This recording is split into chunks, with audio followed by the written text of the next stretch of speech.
Hi, this is Mike Regan with TranzAct's 2-Minute Warning for the week of April 30th. Folks, I just got back from NASSTRAC's annual conference where Chris Norick and his education team put together a first-rate program. Now, I had the opportunity to participate in this program. John Cutler, who's our legal counsel for NASSTRAC, and I gave a session called the Washington Update. And while we do this at every conference, the purpose is to help our members understand the types of things that are going on in Washington, D.C. that are going to affect their supply chains. Now, after the presentation was done, someone came up to me and said, Mike, I know that you're the chairman of the Advocacy Committee for NASSTRAC, but why are you so passionate about advocacy? And there are really 3 reasons, and in this 2-minute warning, I'd like to share those reasons with you. The first reason why we all need to be concerned about advocacy is because if we're not doing it, others will.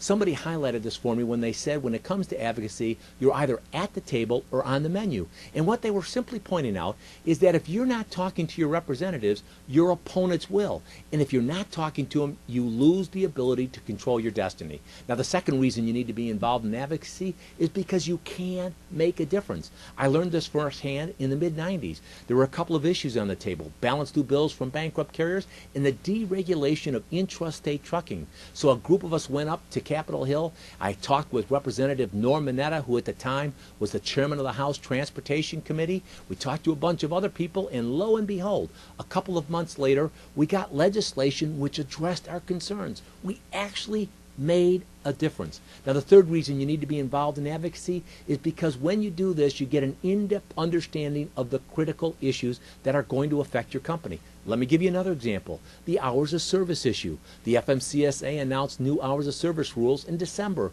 of 2011. Now, while these rules don't take effect until June of 2013, a lot of companies are taking a look at these new rules and trying to understand how it's going to impact their operation and their overall cost structure. So when you get involved in advocacy, you're taking control of your destiny, you're doing things where you can make a difference, and you're getting an in-depth understanding. Now, at TranzAct, we're actively involved in a lot of different associations, and we've got a lot of great information that we'd love to share with you. So if you'd like this information or some ideas, give us a call, because with each 2-minute warning, we're on your team and we're here to help.